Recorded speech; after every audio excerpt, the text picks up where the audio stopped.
Le 29 octobre arriva enfin ce moment tant attendu que toute la communauté scientifique mondiale attendait avec impatience et appréhension. Le 13e Atlas atteignit finalement son périhélie, le point de rapprochement maximal avec le Soleil, le moment culminant de son voyage cosmique à travers notre système solaire. Pendant de nombreuses heures, les télescopes de tous les coins de la planète se sont tournés vers le vide de l'espace cosmique, comme si des milliers d'yeux de l'humanité regardaient un seul point, attendant une réponse. Mais ce qu'ils ont capturé dans leurs objectifs et leurs capteurs ne correspondait absolument pas aux calculs préalables et aux modèles théoriques. Tous les calculs mathématiques et les simulations informatiques prédisaient que, à ce moment critique, la comète devrait perdre sa luminosité, que sa structure serait dissoute par la chaleur solaire extrême et le rayonnement. Cependant, contrairement à toutes les prévisions et aux attentes scientifiques, Atlas brillait encore plus que jamais auparavant, comme s'il jetait un défi aux lois de la physique. Pendant quelques minutes, l'objet semblait pulser avec une certaine périodicité, comme si quelque chose au plus profond de son noyau s'éveillait progressivement à la vie. Les observatoires situés à différents points d'Europe et d'Asie ont enregistré indépendamment le même phénomène extraordinaire. Une séquence d'impulsions lumineuses présentant une netteté rythmique et une précision quasi mathématique. Au début, les spécialistes ont supposé que cela pouvait être du bruit solaire ou des interférences dans l'équipement. Cependant, les signaux ont continué à se répéter avec une régularité remarquable. 3 impulsions longues, puis 2 courtes, et à nouveau 3 longues, comme un code Morse d'origine cosmique. Cette séquence rappelait clairement un motif organisé, un code spécifique ou un signal. Les motifs organisés, comme le sait tout scientifique, ne se produisent généralement pas par hasard à la suite de processus chaotiques. Les représentants de la NASA ont publié une déclaration officielle extrêmement prudente pour la presse. Il y était indiqué que la luminosité variable de l'objet pourrait être le résultat d'éjections asymétriques de gaz et de poussière cosmique du noyau instable de la comète. Mais derrière les portes fermées des laboratoires scientifiques et dans les conversations privées, loin de tous les spécialistes partageaient ce point de vue officiel. Un groupe d'astronomes indépendants de différents pays a découvert des fluctuations et des oscillations électromagnétiques inhabituelles, des ondes d'énergie qui semblaient synchronisées avec les impulsions lumineuses avec une précision remarquable. Pendant ce temps, dans un observatoire reculé en Thaïlande, ce même Chad Bunplod, ce chercheur qui a été le premier à capturer la présence d'Atlas près du Soleil, enregistrait à nouveau des images sans précédent de l'objet cosmique. Cette fois, son attention a été attirée par quelque chose au-delà de la queue principale de la comète. Un filament d'énergie subtil et à peine discernable, comme un fil lumineux qui reliait directement Atlas à la surface du Soleil.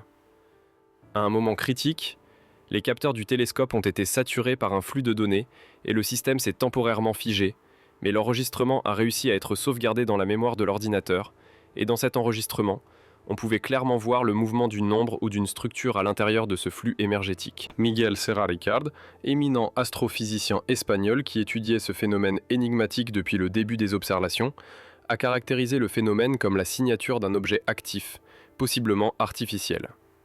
Selon son analyse détaillée des données, Atlas semblait corriger consciemment les paramètres de sa rotation et de son orientation dans l'espace, comme s'il tentait de stabiliser sa propre trajectoire de mouvement avec un objectif spécifique.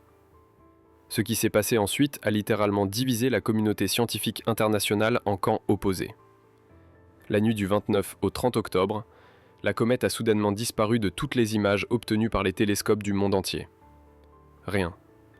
Absolument rien ne restait, pas le moindre fragment, pas la moindre trace de présence.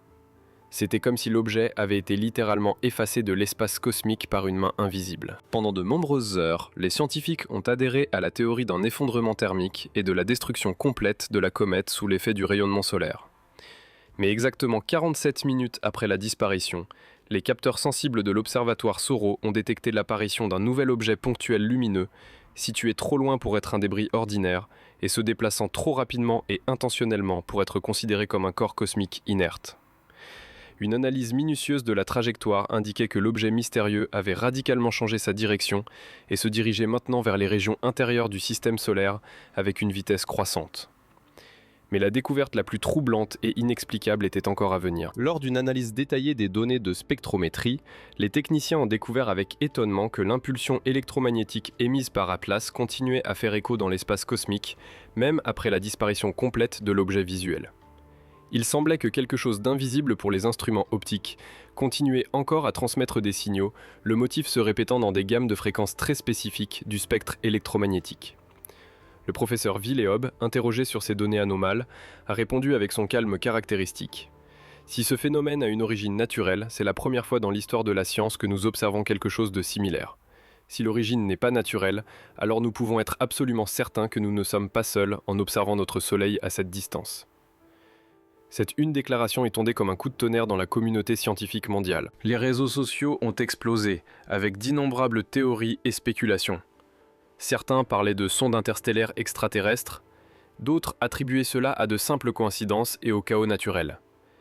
Mais le fait irréfutable reste que personne n'a pu expliquer définitivement où le 13e atlas s'était dirigé.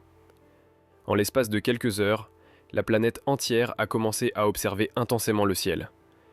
Les observatoires amateurs sur tous les continents ont entrepris des tentatives désespérées de capter n'importe quel signal, tandis que les forums scientifiques se sont transformés en centres de surveillance opérationnelle. Le mot Atlas a dominé tous les moteurs de recherche sur Internet, et la NASA elle-même a admis qu'elle analysait les données en temps réel, cherchant désespérément des réponses à la disparition cosmique la plus intrigante de la décennie. De nombreuses chaînes de télévision diffusaient en direct des images du Soleil, attendant une nouvelle luminosité, une trace, une ombre, n'importe quoi qui indiquerait le retour de l'objet. Mais rien ne s'est produit. Avec chaque minute de silence, la sensation que quelque chose avait changé grandit. Villehob prit à nouveau la parole. Quand l'espace est silencieux, c'est parce qu'il observe. Cette déclaration résonnait en écho sur les réseaux, répétée dans les films, les gros titres et les documents improvisés.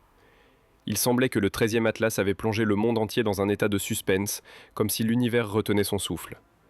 Le télescope James Webb a même tenté de le localiser en direction de la constellation du Lion, sans succès. Pas de reflet, pas de signal thermique, rien. Comme si Atlas avait éteint sa propre lumière. Quelques jours plus tard, quelque chose de plus étrange encore s'est produit. Un écho d'impulsion lumineuse a été détecté en provenance de l'orbite terrestre, faible mais présent. La séquence était identique au périhélie. 3 longs, 2 courts, 3 longs. Le message, s'il en était un, semblait se répéter dans le vide. Personne ne sait ce qui l'a causé, mais certains disent qu'Atlas n'a jamais quitté, qu'il a seulement changé de forme ou d'objectif. Peut-être que le 13e atlas est simplement un miroir, un rappel que nous ne comprenons pas notre propre place. Avec chaque découverte, l'univers semble poser la même question. Qui observe vraiment qui ?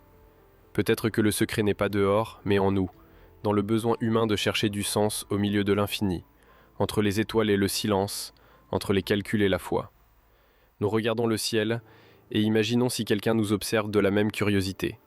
Et peut-être qu'en ce moment même, tandis que nous regardons le ciel en quête de réponse, il nous regarde en retour. Le silence n'est pas une absence, c'est l'observation. Si vous croyez que l'univers cache toujours des secrets dignes de découverte, rejoignez-nous. Devenez membre de la chaîne et aidez-nous à maintenir vivante la recherche de l'inconnu. Abonnez-vous maintenant à Les Mystères de l'Univers et partez avec nous pour déchiffrer ce que le cosmos essaie toujours de nous dire.